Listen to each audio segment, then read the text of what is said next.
السلام عليكم ورحمة الله وبركاته. نحمده ونستعينه ونستغفره ونعوذ بالله من شرور أنفسنا ومن سيئات أعمالنا. من يهد الله فلا مضل له ومن يضلله فلا هادي له.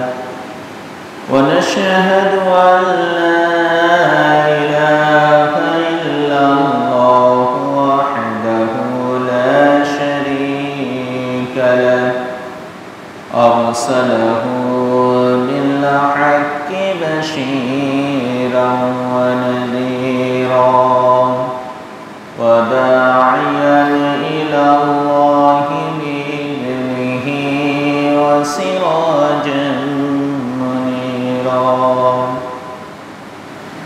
فقد قال الله تعالى في كلامه المجيد والفرقانه الحميد: أعوذ بالله من الشيطان الرجيم.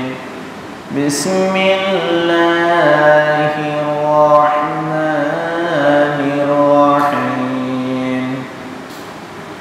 إن الله وملائكته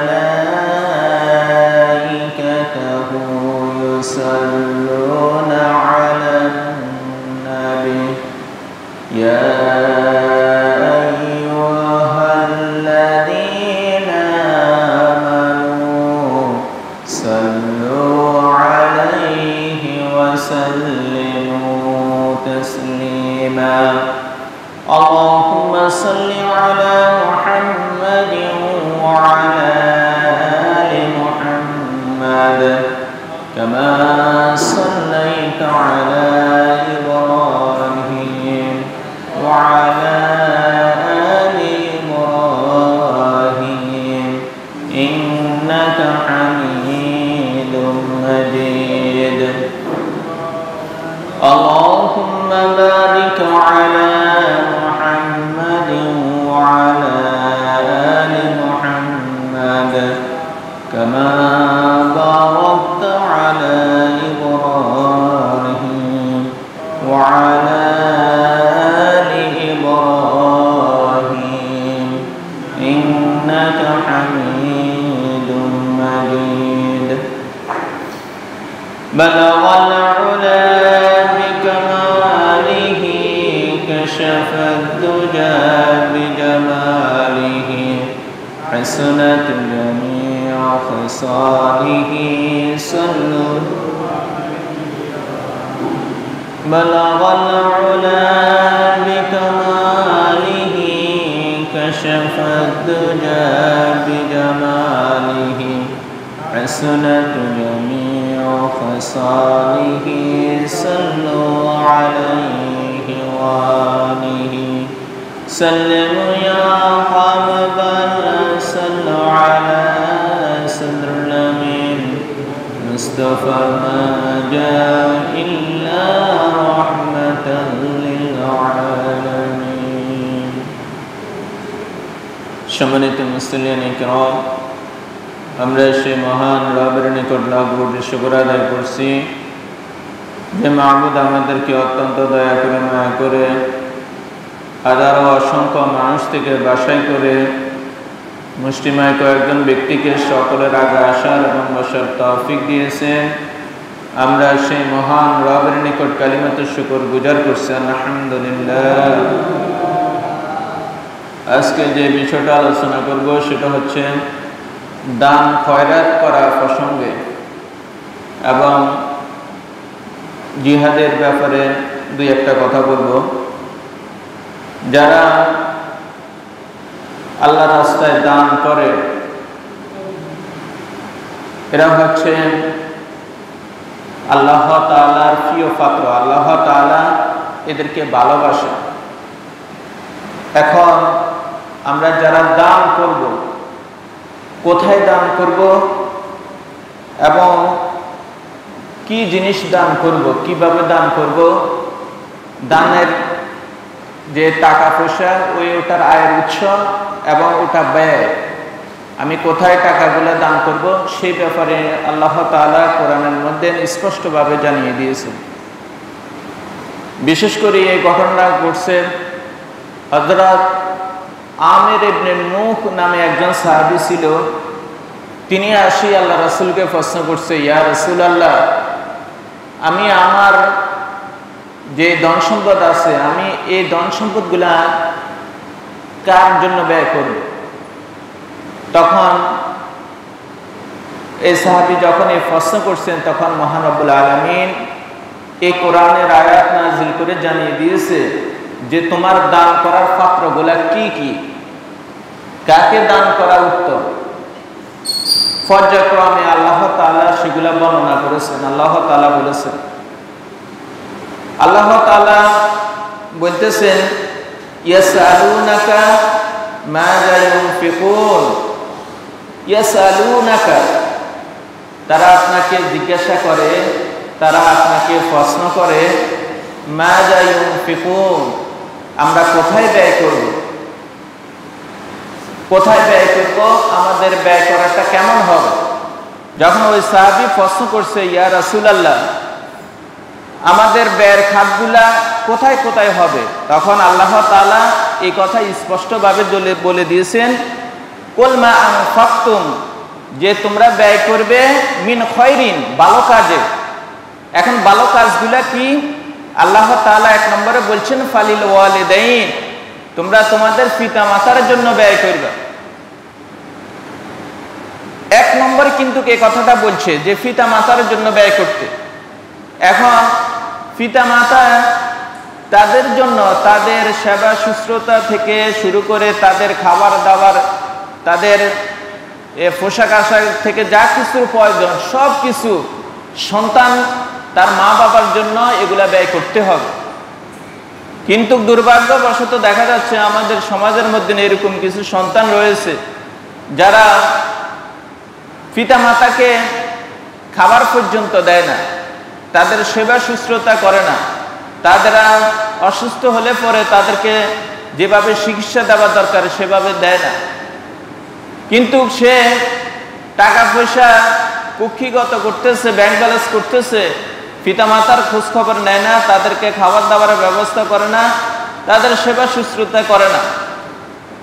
যদি যারা এই ভালো কাজগুলা করে না, এদের পরিণামের ব্যাপারেও আল্লাহ তাআলা অনেক আয়াতের মধ্যে নাজিল করছে যে পিতা মাতার জন্য ব্যয় করার ক্ষেত্রে, পিতা মাতার সাথে ভালো ব্যবহার করার জন্য আল্লাহ তাআলা আরো অনেক আয়াত এভাবে নাজিল করছেন এবং তাদের ব্যাপারে সেখানে বলছেন। এই জন্য একজন সন্তানের উচিত তার যে ধন সম্পদ, এই ধন সম্পদ এখান থেকে পিতা মাতার সেবা শুশ্রূষা থেকে শুরু করে তাদের যত কিছুর প্রয়োজন সব কিছু আঞ্জাম দেওয়া। মোট কথা, কোনো মা কোনো বাবা এবার সেই কোনো অবস্থাতে খাবার দাবার থেকে শুরু করে রোগ শোক থেকে শুরু করে যাতে কোনো অবস্থাতে কষ্ট না পায়, সন্তান সেই বিষয়ে অবশ্যই খেয়াল রাখতে হবে। এই জন্য ওই সাহাবী হযরত আমির ইবনে নূহ রাদিয়াল্লাহু তাআলা আনহু, ওই সাহাবী যখন আল্লাহ রাসূলকে প্রশ্ন করছে, ইয়া রাসূলুল্লাহ, আমার যে টাকা আছে, যে ধন সম্পদ আছে, আমি এগুলা কোথায় ব্যয় করব? তখন আল্লাহ তাআলা স্পষ্টভাবে জানিয়ে দিয়েছেন, হে রাসূল, আপনি তাকে বলেন, কুল মা আনফাকতুম মিন খায়রিন, তোমার এই ব্যয়টা হবে কল্যাণমূলক কাজে। আর সেটা কি কি? ফালিল ওয়ালিদাইন, এক নম্বর হচ্ছে তুমি তোমার পিতা মাতার জন্য ব্যয় করবে। দুই নম্বর বলছেন ওয়াল আকরাবিন, যারা তোমার নিকটতম আত্মীয় স্বজন আছে তাদের জন্য ব্যয় করো।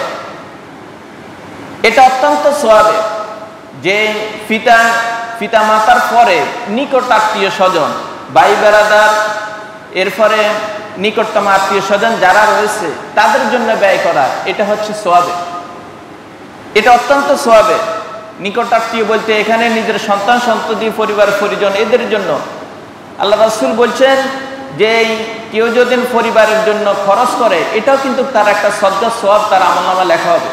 যত টাকা পয়সা সেই সংসারের খরচের জন্য ব্যয় করবে, এটাও তার সদকার সওয়াব সেই পাইবে, তার আমলনামায় সদকার সওয়াব লেখা হবে।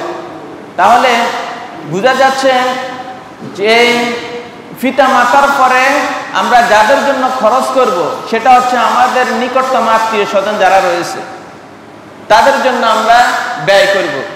এখন দেখা যাচ্ছে আমাদের সমাজের মধ্যে নিজের ভাই খাইতে পারে না, কিন্তু অথচ দেখা যাইতেছে পাড়া প্রতিবেশীদেরকে, দূর দূরান্ত মানুষদেরকে আনিয়ে সেই খাবার দাবারের ব্যবস্থা করতেছে, বিভিন্ন পার্টি করতেছে, বিভিন্ন আয়োজন করতেছে, অথচ নিজের ভাই, আপন ভাই না খাইয়ে আছে, সে খবর নাই। এই জন্য এই ব্যাপারে ইসলাম উৎসাহিত করে নেই। ইসলাম বলেছেন, কোরআন বলেছে যে তোমার নিকটতম আত্মীয় স্বজন যারা রয়েছে, তোমার নিকটতম পাড়া প্রতিবেশী যারা রয়েছে, একবার তোমার ঘনিষ্ঠ আত্মীয় স্বজন যারা, তাদের জন্য তুমি ব্যয় করো। এখন ব্যয় করব কোন জায়গা থেকে?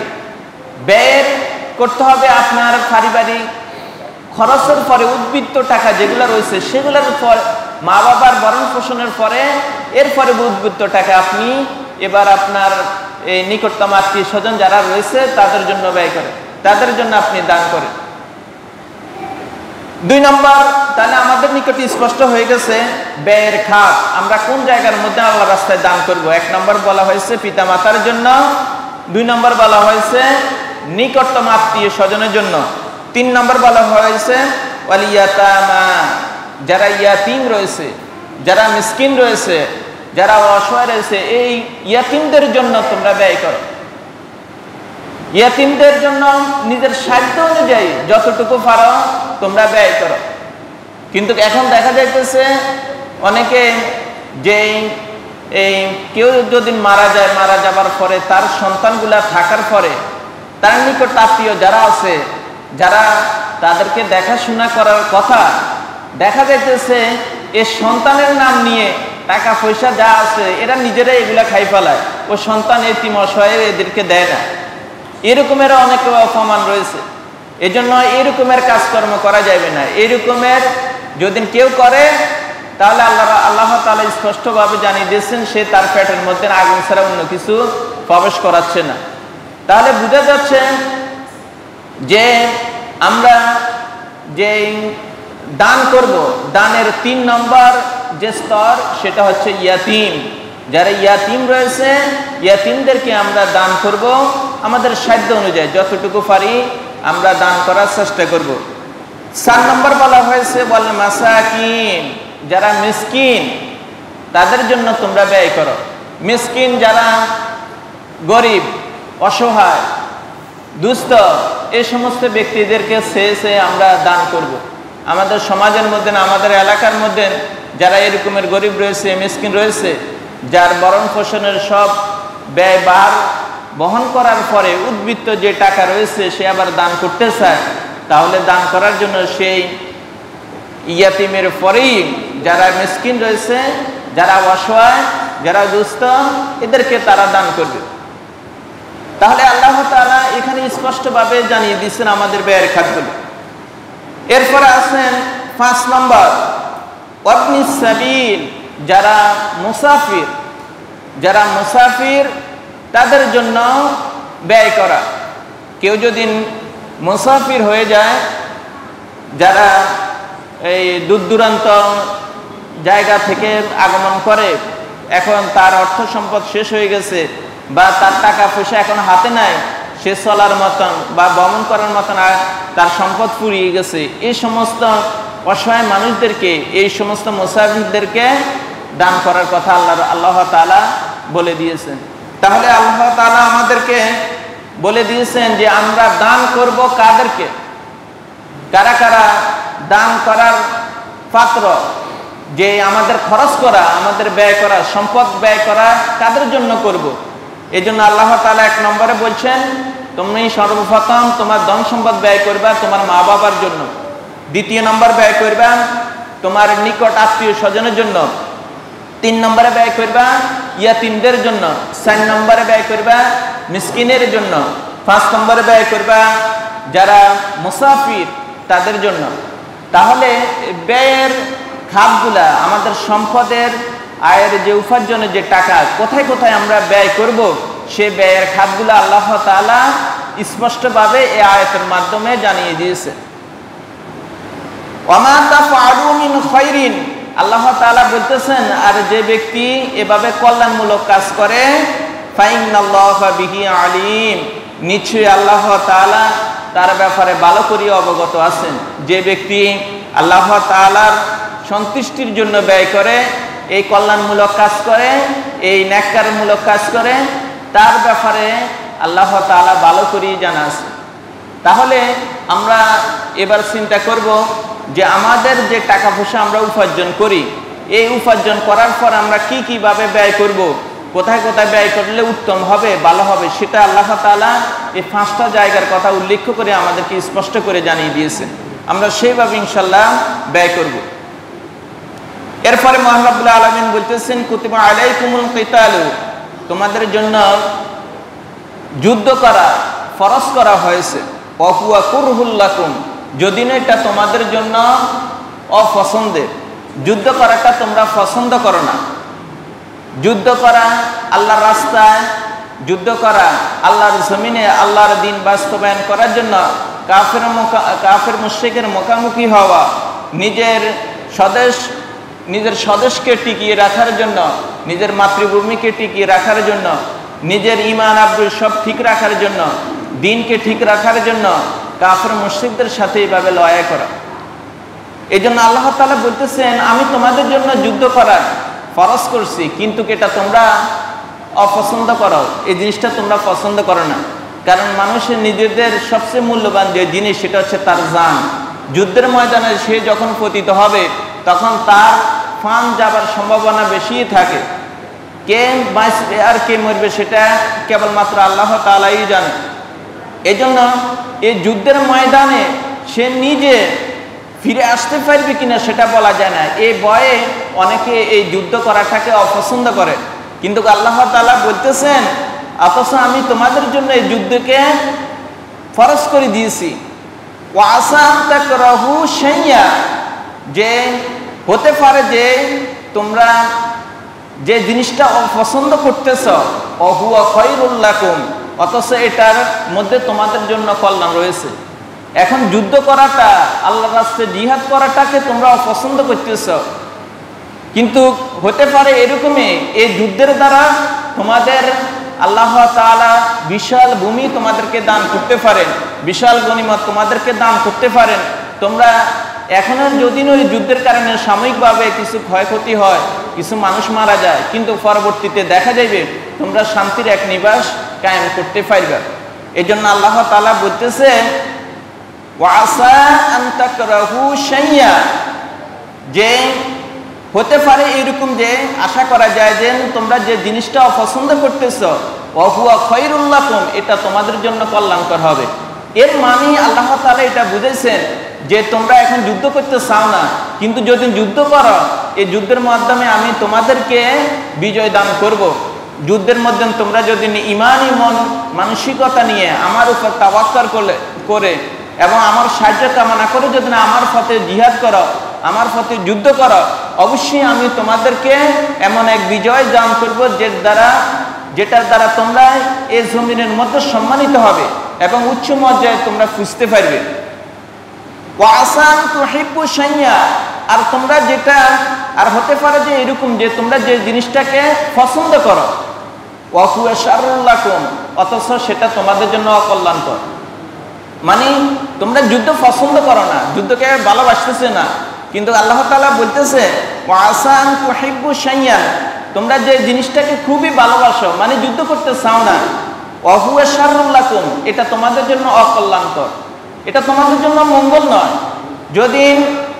যখনই তোমরা আল্লাহর রাস্তায় আল্লাহর দ্বীনকে কায়েম করার জন্য কাফের মুশরিকদের বিরুদ্ধে লড়বা, যদি না এই জিনিসটা খুবই কষ্টের বিষয়, তোমরা যদি সাময়িকভাবে এভাবে তাদের সাথে যুদ্ধে পতিত হও, কিন্তু এরকম এক পর্যায়ে আসবে পরবর্তীতে তোমরা বিজয় লাভ করি, তোমরাই তখন প্রশংসার ভাগীদার হবে। কিন্তু এই জিনিসটা তোমরা চাও না, তোমরা চাইতেছ কিভাবে যুদ্ধ বিগ্রহ ছাড়াই আরামায়েশে ঘরের মধ্যে বসে বসেই খাওয়া যায়, এগুলা তোমরা পছন্দ করতেছো। আমরা আরামায়েশে ঘরে বসে বসেই খাইবো, এই কারোর সাথে যুদ্ধ করব না, মারামারি করব না, এইভাবে কাফের মুশরিকরা যা ইচ্ছা তাই করো। যদি এরকমের জিনিসটাকে তোমরা পছন্দ করো, এরকম জিনিসটাকে তোমরা যদি ভালোবাসো, আল্লাহ তাআলা বলতেছেন হুয়া শাররুল লাকুম, এটা তোমাদের জন্য কল্যাণকর নয়, এটা তোমাদের জন্য মঙ্গল বয়ে আনবে না। আল্লাহু ইয়ালামু, আর মহান রব্বুল আলামিন ভালো করেই জানা আছে, তিনি ভালো করে জানেন। ওয়া আনতুম লা তা'লামুন, আর তোমরা ওই সমস্ত বিষয় জানো না। আল্লাহ তাআলাই জানেন তোমরা কোন নিয়তে, কোন উদ্দেশ্যে আল্লাহ তাআলার পথে যুদ্ধ করতেছ আর যুদ্ধ থেকে বিরত থাকতেছ, সে বিষয়ে আল্লাহ তাআলাই ভালো করে জানেন। তাহলে এই আয়াত থেকে আমরা একটা জিনিস শিক্ষা নিতে হবে, সেটা হচ্ছে নিজের দিন বাঁচানোর জন্য, নিজের ঈমান আবরু, নিজের পরিবার পরিজন সবকিছু হেফাজতে রাখার জন্য, নিজের মাতৃভূমিকে টিকিয়ে রাখার জন্য কাফের মুশরিকদের বিরুদ্ধে যুদ্ধ করতে হবে। তারা যদি মুসলমানদের উপর আক্রমণ করে আর তাদের ভয়ে যদি আমরা ঘরের কোনায় লুকিয়ে থাকি আর তাদের ভয়ে যদি আমরা যুদ্ধে পতিত না হই, তাহলে একসময় দেখা যাবে তারা মুসলমানদেরকে নিচ্ছিন্ন করে দিবে, মুসলমানদেরকে দুনিয়া থেকে শেষ করে দিবে। এই জন্য আল্লাহ তাআলা বলতেছেন তোমরা এই দুনিয়ার মায়া এবং নিজেদের জীবনের মায়া পরিহার করতে হবে। এই সমস্ত ভালোবাসা পরিহার করে তোমাদেরকে আমি যে আদেশ করেছি, যে জিনিস ফরজ করছি আমার রায় যুদ্ধ করার জন্য, সেই জিনিসটা তোমরা এই দুনিয়ার মধ্যে বাস্তবায়ন করবা। আর তোমরা যখনই এই দুনিয়ার মধ্যে আমার হুকুম বাস্তবায়ন করবা, আমার পক্ষে লড়বা, আমার পক্ষে জালিমদের বিরুদ্ধে কথা বলবা, তখনই আমি তোমাদেরকে বিজয় দান করব। তাহলে আমরা এই রকমের শিক্ষা গ্রহণ করতে হবে। তাহলে আজকের আলোচনা দুইটা বিষয় নিয়ে আলোচনা করলাম। এক নম্বর হচ্ছে যে আমরা আমাদের যে ধন সম্পদ আমরা উপার্জন করি, ওই ধন সম্পদগুলো আমরা কোথায় কোথায় ব্যয় করব, সেটার 5টা খাত আল্লাহ তাআলা স্পষ্টভাবে জানিয়ে দিয়েছেন। আবারও সেই খাতগুলো স্মরণ করে দিয়েছি। আমরা আমাদের ধন সম্পদের যে টাকা পয়সা, সেটা 1 নম্বর আমরা ব্যয় করব আমাদের মাতা পিতার জন্য, পিতা মাতার জন্য আমরা আমাদের ধন সম্পদগুলো টাকা পয়সা ব্যয় করব। 2 নম্বর আমরা ব্যয় করব আমাদের নিকট আত্মীয় স্বজন যারা আছে তাদের জন্য আমরা ব্যয় করব। 3 নম্বর আমরা ব্যয় করব যারা ইয়াতিম, যারা পিতা মাতা হারা, এই সমস্ত ইয়াতিমদেরকে আমরা দান করব, তাদের জন্য ব্যয় করব। 4 নম্বর হচ্ছে ওয়াল মাসাকিন, যারা মিসকিন রয়েছে তাদের জন্য আমরা আমাদের সাধ্য অনুযায়ী ব্যয় করব। 5 নম্বর হচ্ছে ইবনিস সাবিল, যারা মুসাফির রয়েছে, যারা এই দীর্ঘ পথ সফর করার ক্ষেত্রে টাকা পয়সা শেষ হয়ে গেছে, এই সমস্ত ব্যক্তিদের জন্য আমরা ব্যয় করব। এই 5টা জিনিস আমরা আজকে সকলে স্মরণ রাখবো, খেয়াল রাখবো যে আমাদের ধন সম্পদগুলা এদের জন্য আমরা ব্যয় করার জন্য চেষ্টা করব। আল্লাহ পাক আমাদের সকলকে তার দ্বীনের পথে ব্যয় করার এবং তার এই দ্বীনকে এই জমিনে বাস্তবায়ন করার তৌফিক দান করুন। আমিন। ওয়া মা তৌফিক ইল্লা বিল্লাহ।